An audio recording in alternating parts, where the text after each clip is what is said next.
Three signs that you have not let your spouse go the way that God needs you to, and like you didn't even realize, okay, that you're doing this, but you are. You are still watching for movement. You're watching the bank statements. You are watching their social media. All right. You are looking for anything. Okay. The natural realm is your compass. All right. You base everything off of what you physically can see. That is not true surrender. So letting them go requires trusting God. And in the beginning, it feels a little funky because it might feel like you're losing them forever. And that's not the case. It's just you have to move out of the way so God can work.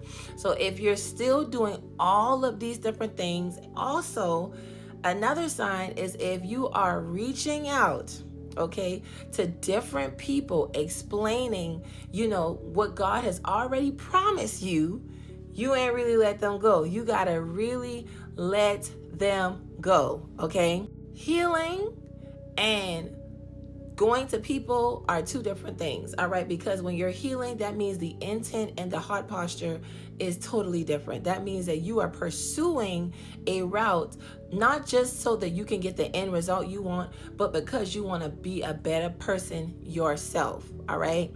So if all of your conversations are surrounded around what they did and the other woman in the divorce process and why this and why that, you have not fully surrendered them. Next, you do not live your life or make certain choices because they're not there.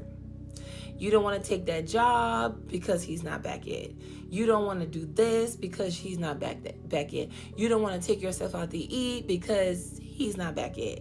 Like your future and like just your reality, your present right now is based on his absence.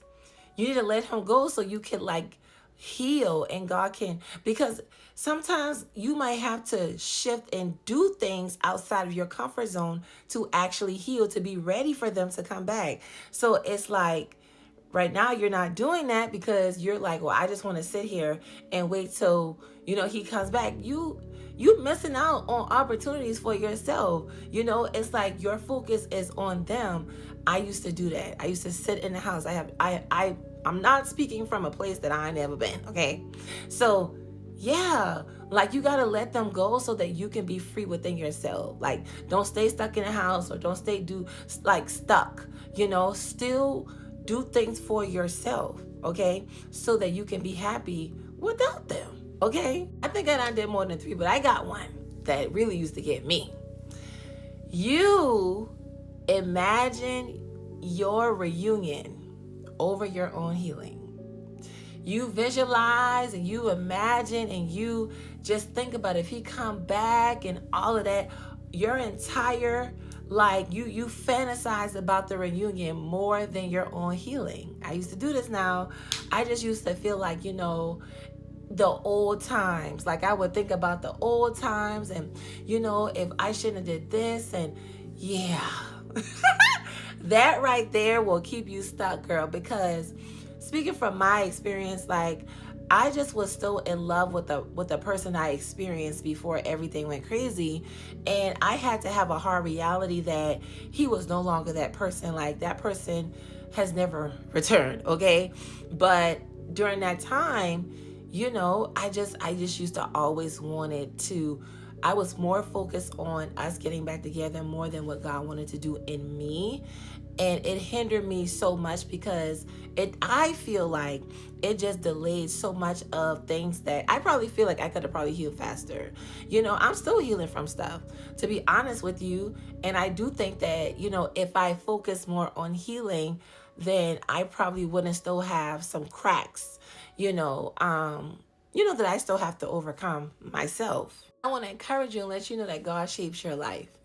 God shapes your life. The key thing is to include God in everything. And sometimes know what God is saying, because This life is just not about you getting your spouse back. You guys, it is so important that we master surrender, because when you get your spouse back, you're going to have to master letting certain things go. You're going to have to master, all right, releasing arguments. You're going to have to master overcoming an offense. You're going to have to master these things, all right? Because it won't be perfect. You know, your flesh, they are flesh. So right now, if you was a little like trying to figure out, dang, why God, let them go, okay? Release them. I tell people this all the time. You can't let them go without God. You need to ask God and say, Lord, I pray that you help me to let this person go.